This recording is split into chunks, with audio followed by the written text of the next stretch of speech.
a lot of people are awakening to the reality of what's happening. We've all kind of sensed it subconsciously, that there's something very wrong with this world. And I feel like for a long time I've known that there's something very wrong with this world, especially as a kid when I was growing up. Everything just seemed like it was backwards. I can't describe what I mean, but it's like that visceral gut feeling that you have. It's your intuition. And I think that a lot of people's intuition has been screaming over the last couple of years, but people have finally started to listen to it. And I think that's why there's so much discourse in the world right now, why there's so much going on, because the people who have been asleep are finally waking up to the reality of what's happening. I feel like a lot of people have been effed over. It's kind of like that saying, like, how do you boil a frog? You do it slowly so it doesn't realize. And I feel like a lot of people have reached that boiling point where they're now realizing that everything that they've been working for is meaningless. People have been working hard in the hopes of getting a relationship, and a lot of people are realizing that might not happen. They might not be able to start a family. People have been pushed to go to uni to get degrees, and now with this whole AI thing, the prospects of getting a job are a lot harder than they used to be. And obviously there's a lot less third spaces and places for people to hang out and make friends, so a lot of friendships and stuff like that are degrading. I think there are third spaces. I'm not going to say there's no third spaces, because people keep saying there's no third spaces. There are third spaces, they're just expensive. Like when I go out to hang out with my friends, we do stuff, but it's, if you don't have a job, my camera's sliding down, oh, it's so annoying. But if you don't have a job, how are you going to afford to do this stuff? Like, we do pottery together. We just recently went to a London like digital gaming thing. Like, it was like a physical gaming experience where you do like 12 different things with your friends. Like, even going to a bar, like the pub, it's all increased. So there are third spaces, but it feels like everything is now tailored to people with money. And now that everything is all messed up and people can't get jobs and everything's more expensive, how are people supposed to maintain those friendships when everything costs money and you have no job and you have no income to do these things? So it feels like people are really being priced out of life itself. Like, when the new year happened, I was feeling optimistic, and I still am, because I have to be grateful. Like, things are going well in my life. I'm just juggling a lot of plates. But it's this illusion where you think, oh, the new year's coming, new things are gonna happen, everything's gonna be better this year. But in reality, when the new year happened, I just felt a bit flat. I was like, and then with everything that's happening globally, I really hate this whole globalization thing.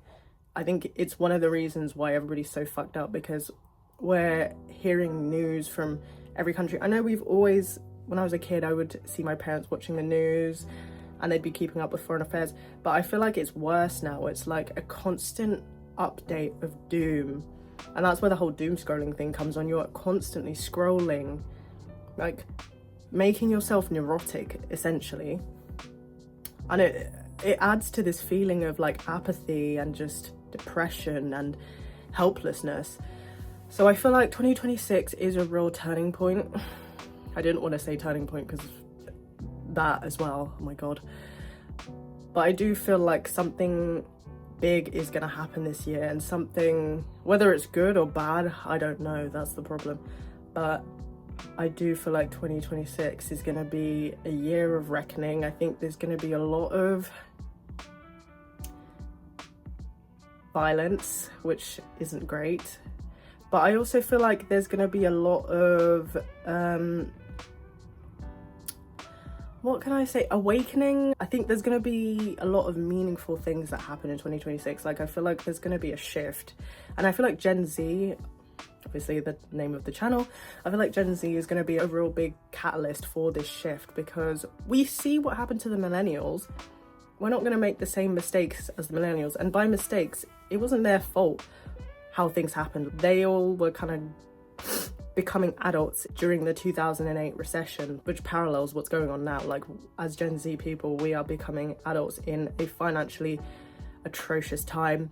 I feel like we're all kind of on edge. I'm waiting for the housing market to crash. I'm waiting for the stock market to crash. I pulled all my stuff from the stock market, and it almost feels like we've just been waiting for something big to happen. I feel like my life has been on hold, waiting for these giant catalytic events to happen, like what happened in 2008. So I'm kind of on an edge. Let me get more sunlight. Ooh, golden hour. So it feels like I can't really do certain things because I'm just waiting for this big thing to happen. But maybe 2026 is the year we stop waiting for something big to happen, and the big thing that happens is that we all take that power and autonomy that we all have to make decisions that are best for ourselves.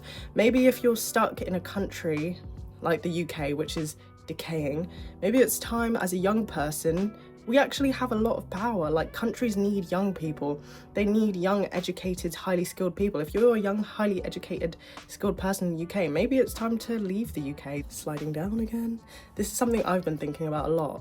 Like, because the skills I have, I could take those anywhere and find a job anywhere that pays well. Pays better than the UK. Not that I'm getting paid badly, but pays better than the UK, and I'd have less taxes and I'd have more services. Maybe it's time that we really use our power, which is, our power is a youth. Our power is vibrancy. Our power is that we understand technology.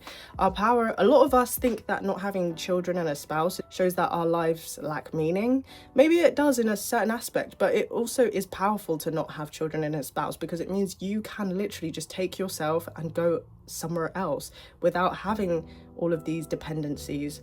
We are a really crucial part, and I feel like globally our governments are ignoring us as young people, and they don't value us when literally young people are the future. Everybody's talking about this low birth rate stuff. Without young people, there is no future. It's time for us to really start thinking about what we want, especially those of us who are older in Gen Z, the latter half of Gen Z. It's really time for us to really decide, if our countries are not serving us, then maybe it's time we go somewhere where we are appreciated, where our attributes are appreciated, our youth.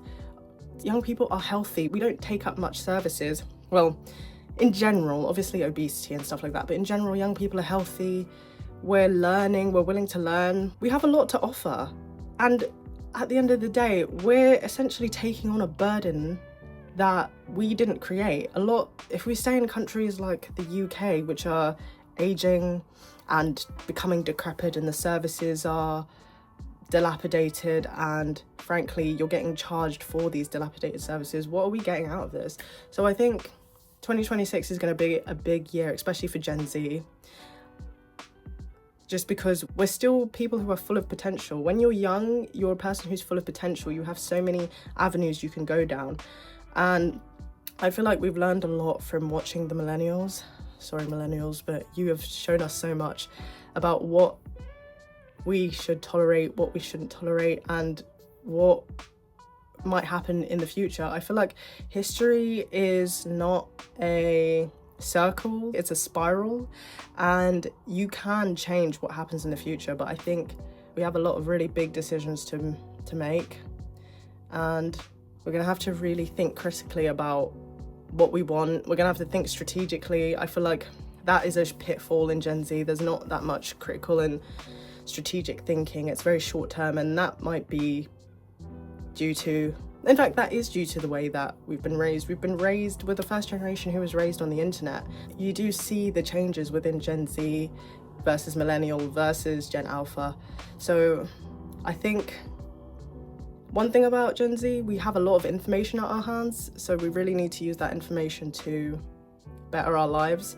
And I'm glad that people are starting to wake up and see who really is their enemy. I feel like we've been caught up on race issues and gender issues and stuff like that, when really the average person is not your enemy. The average white person, the average white man, the average man, the average whatever is not your enemy. Your enemy is the person who is creating this discourse between people who should really be in a community and helping each other, especially during this harsh time.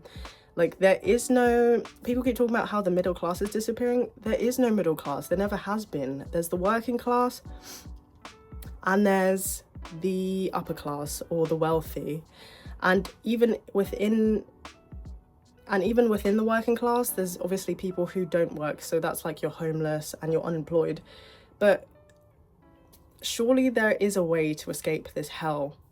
And I feel like for that to happen, we as working class people need to really build communities and come together and find a solution to what has been going on for longer than I've been alive. Like, it's been going on for several decades. Just the inequality and infighting that has been going on. I think the ways of work are going to change, not just because of AI, but in general, that employment has been set up is so soul-sucking, the 9 to 5. And there's nothing wrong with being working class. The structure of the 9 to 5 was made up during the transition of the agricultural to industrial period. It was made to set some guidelines for work, for the new ways of working. The peasants of that time, they fought for their rights to have 9 to 5 because they worked more than that. So I think it's time for us to fight for our rights again, and it's time for the ways of working to be restructured so that people have more time to be with their friends, to be with their family, to have hobbies, to really have that time to critically think about how they want to change their life. But also, it just doesn't make sense to work 9 to 5. People keep talking about the 4-day work week. It shouldn't even be a 4-day work week. It should be structured in a way where you're selling your skills rather than your time. Right now, we trade money for time, 9 to 5, and it shouldn't be like that, because sometimes you finish your work way before 5 p.m. So it's like, why are we trading money for time? We should be trading skill for time. I will get this done by this date, and if I get it done before, you're still going to pay me the same. We shouldn't be locking people and chaining people to desks to work 9 to 5 every day. If you can get work done in 3 days instead of the 5 days, you should still be paid what you were going to be paid if you could do it in 5 days, and now you've got those extra 2 days. I think the world needs to be more flexible. It's too rigid.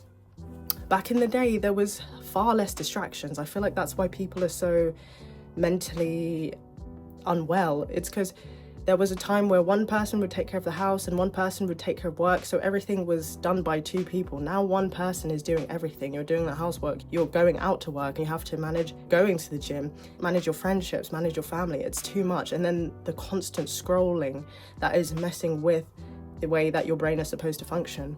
And especially with AI, it's just getting too much. I feel like there is a reckoning that's happening, but I think it's going to be a tough year, and it's going to require a lot of work. I'm just going to be honest, you can't trust the government. They've never been a trustworthy entity. Their job is to govern the people. Most people don't want to think about problems, which is why the government exists, but their overreach has become out of control. So I think people are going to have to really take control over their lives. People are really going to have to think about what they want. Do you want a family? You're going to have to put a lot of effort into doing that, especially these days when people are just very indecisive and also very treacherous. Like, do you want a career, a good career? But how do you want to go about that? Do you want to be an entrepreneur? Do you want to do consulting? Do you want to be a freelancer? Do you want to go corporate? But going corporate might be harder going forwards because of AI, this AI investment. AI still hasn't made any money. It's speculative. Maybe that corporate security that people want, maybe that won't be an option. So you've got to think about multiple different avenues. I think 2026 is going to be an interesting year. It's another fresh start. And frankly, I believe in everyone. I think everyone is waking up. A lot of people are very much against the AI slop, which is good, but we'll see how this year turns out. And I hope that everybody is making plans and making ideas for how they can get the most out of this year. Let me know how you're feeling about this new year in the comments below, and if you're feeling optimistic, or has everything that's been going on in the last weeks got you down.